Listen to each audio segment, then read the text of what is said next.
안녕하십니까. 지난번 이어 오늘은 사주 원국에 대한 이야기를 좀 해볼까 합니다. 자, 사주 원국에서는 현재 이 명년 어떻습니까? 계산년, 갑인월, 갑진일, 정묘시에 태어난 분의 사주를 보고 계십니다. 그죠? 자, 이렇게 보니까 어떻습니까? 한자라서 까다롭습니까? 풀이하면서 굳이 한자로 어렵게 하실 필요는 없습니다. 그죠? 자, 쉽게 우리 한글로 한번 보기를 할까요? 한글로 보시려면 어떻게 됩니까? 자, 이렇게 올리셔가지고 여기 한자 누르시면 된다고 그랬죠. 그죠? 한자 누르시면 됩니다. 자, 우리 글로 보니까 좋죠. 그죠? 자, 이렇게 자, 한글로 바꿔놓고 한번 보기를 합니다. 자, 이렇게 바꿔놓고요. 자, 계산년 보면 똑같죠. 그죠? 계산년, 자, 갑인월, 자, 갑진일, 자, 정묘시에 태어난 분의 명조입니다. 여기서 제일 우측에 있는 요 기둥을 사주팔자가, 자, 요거가 연주, 자, 요거가 월주, 자, 요 부분이 일주고요. 요 부분이 시주입니다. 그러니까 이게 태어난 생년, 생월, 그 다음에 생일, 그 다음에 생시라고 해야 되겠죠. 그죠? 이렇게 네 개의 기둥이 사주가 됩니다. 그래서 사주가 되고요. 사주는, 각 주는 천간, 한자, 지지, 한자, 이렇게 위에 줄은 천간이 되고요. 자, 요 밑에 줄은 지지가 됩니다. 자, 천간과 지지가 각 한 줄, 한 자씩이니까, 천간, 지지, 한 자씩에서 전부 8자죠. 그죠? 다, 이렇게 다 합하면 8자가 됩니다. 이래서 사주, 4개의 기둥에 8자라고 해서 사주팔자가 되는 겁니다. 자, 사주팔자가, 그래서 사주팔자가 생겼고요. 사주팔자 중에서 가장 중요한 것이 일주가 됩니다. 일주는 여기 보시면 아신이라고 써놨죠. 그죠? 자기 자신의 몸이란 얘기입니다. 그죠? 자, 아신. 자기 자신이 일주가 됩니다. 자, 일주가 그래서 가장 중요하게 되고요. 연주는 조상궁이 됩니다. 조상궁. 즉, 할아버지, 할머니가 연주에 해당되고요. 그 다음에 월주는 부모궁이나 부모궁이고요. 또 형제, 자매도 이 월주에서 찾습니다. 그 다음에 그 일주 중에서 일간이 자기 자신이고요. 자, 일지가 배우자를 나타냅니다. 그 다음에 요 부분은 시지인데, 시지는 자식궁이라고 합니다. 자, 그렇게 하고요. 그 다음에 이게 이제 검묘화실로 연차적으로 보기도 합니다. 무슨 말이냐면요. 자, 연주는 초년, 자, 어릴 때 20살까지, 월주는 청년기로 40세까지, 일주는 40세부터 60세까지 장년기라고 합니다. 그 다음에 시주는 그 이후 노년기를 나타내기도 합니다. 자, 그렇게 하면은 이 원국에 대한 연주, 월주, 일주, 시주에 대한 개념을 간단하게 정리해 드렸습니다. 자, 그렇게 하고요. 그 다음에 이 각 천간과 지지가 이렇게 보시면은 각각 글자 한 자씩 돼 있죠. 그죠? 여기는 개수니까 물입니다. 그죠? 개수. 여기는 갑목, 목이니까 나무고요. 자, 여기도 갑목이죠. 그죠? 갑목이고, 여기는 정화네요. 그죠? 화니까 불입니다. 그죠? 자, 여기는 무엇입니까? 사화. 그죠? 화고. 여기는 뭡니까? 인목이니까 여기는 나무네. 그죠? 나무고. 여기는 진토니까 여기는 흙이죠. 그죠? 흙이고. 여기는 묘목이니까 여기가 나무입니다. 그죠? 자, 이렇게 되어 있으니까 어떻습니까? 전체적으로 이렇게 보니까 나무가 하나, 둘, 셋, 넷. 그죠? 나무가 넷. 그 다음에 불이 어떻습니까? 하나, 둘. 그 다음에 토가 하나. 그 다음에 금은 없네. 그죠? 자, 금은 없죠. 그죠? 그 다음 수는, 자, 여기가 수가 하나 있죠. 그죠? 개수 하나. 자, 이렇게 되어 있는데, 그죠? 자, 그게 요 부분입니다. 그죠? 자, 이렇게 보시면은 목이 4개, 자, 화가 2개, 토가 하나, 수가 하나인데, 그죠? 요 부분이 이제 문제가 또 됩니다. 요 부분이 인묘진으로 방합이라고 합니다. 방합이면은 방향의 합입니다. 그 방향의 합이고 형제의 합이라고도 합니다. 자, 그래서 인묘진이 합해서 전체가 다 목기운이 되는 겁니다. 그래서 여기다 목기운이 되고 나니까 어떻습니까? 목이 5개. 그죠? 그렇게 5개가 되고, 토가 없어져 버립니다. 그죠? 목기운이 되니까. 이렇게 하고 나서 화가 2개, 이렇게 2개가 되고요. 그다음 수가 하나. 자, 이렇게 됩니다. 이렇게 되고 나니까 어떻습니까? 자, 이렇게 되고 나서 보니까 목이 너무 많죠. 그죠? 하나, 둘, 셋, 넷, 다섯. 어차피 일간은 자기 자신은 뺍니다. 여기 할 때 비견이 아니니까. 이게 자기 자신 빼고 나서라도 어떻습니까? 하나, 둘, 셋, 넷이니까 8개 중에 4개니까 너무 많습니다. 그래서 과다가 되고요. 그 다음에 또 어떻습니까? 여기 토라고 그랬잖아요. 그죠? 토가 없어졌죠. 그죠? 없어지니까 토가 제로입니다. 그죠? 여기 토는 과소가 됩니다. 자, 토가 어디 있습니까? 여기는, 여기 있죠. 토가. 여기 고립이고 과소가 됩니다. 그 다음에 금은 없으니까 역시 과소가 되고, 그죠? 자, 이렇게 돌아가는 겁니다. 그 다음에 이제 원국에서 다시 이렇게 보시면, 원국에서 또 주의해서 보셔야 될 게 있습니다. 자, 사주를 보시면서 원국에서 이렇게 보시면 어떻습니까? 이 색깔을, 글자 색깔을 가만히 한번 보세요. 자, 글자 색깔, 무슨 바탕 색깔을 보시면은, 붉은 색깔은 화가 되고, 그죠?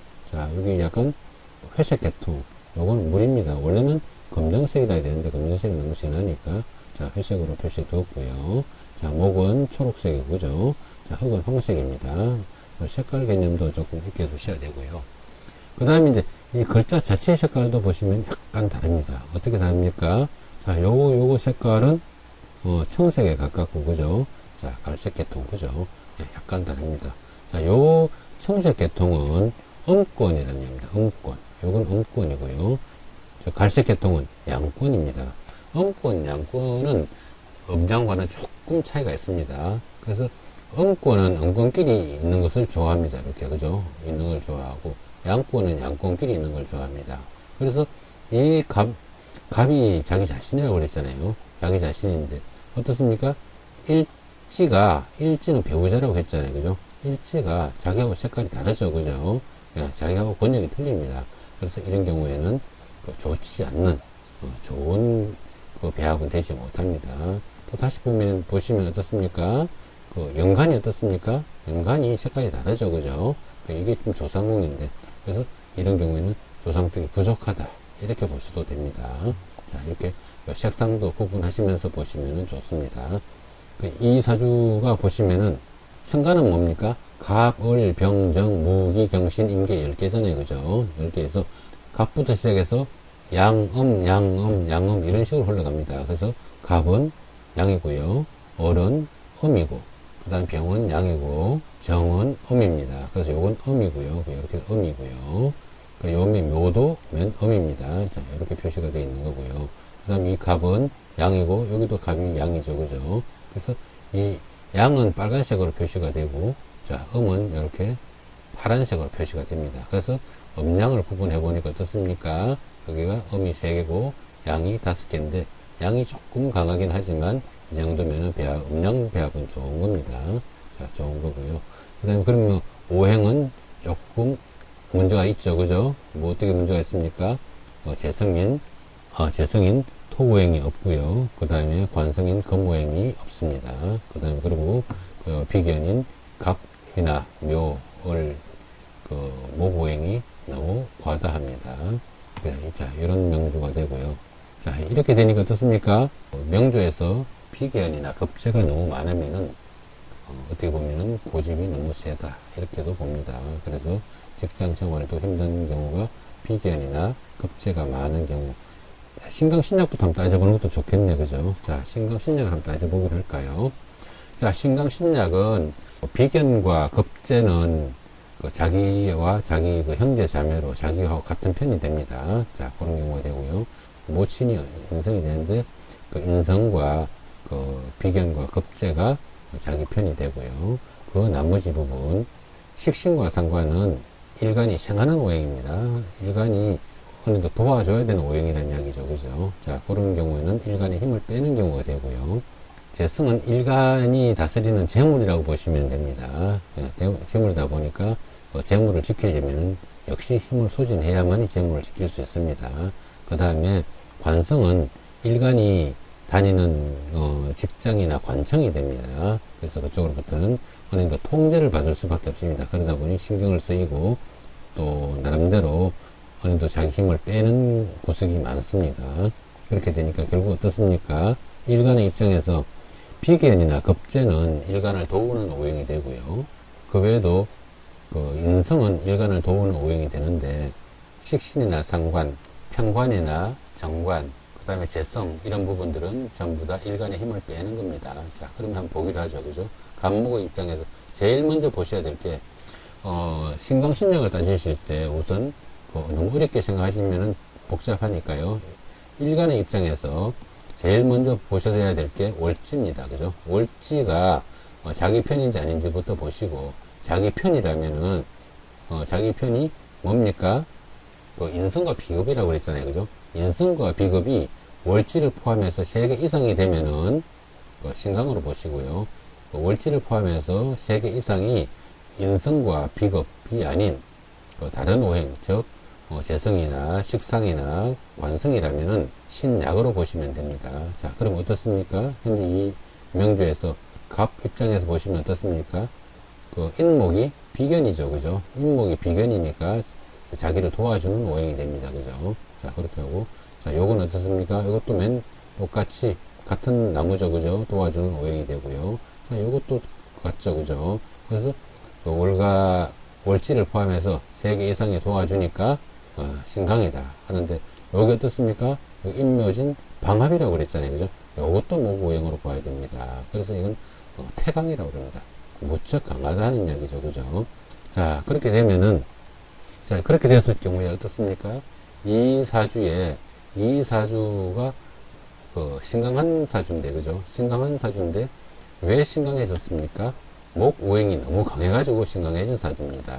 자, 이렇게 목오행이 너무 강해가지고 신강해진 사주니까, 비견과 겁재가 신강해졌을 때는 이 비견의 힘을 좀 눌러주고, 그죠? 좀 눌러주고, 일간의 힘을 빼주는 그런 오행이 용신이 됩니다. 그럼 이 비견의 힘을 빼주는 게 관성이 됩니다. 관성이 뭡니까? 목을 극하는 오행, 즉 금오행이 여기서는 관성이 됩니다. 근데 금오행이 없잖아요. 그죠? 자, 원국에 금오행이 없습니다. 자, 금오행이 어디 있습니까?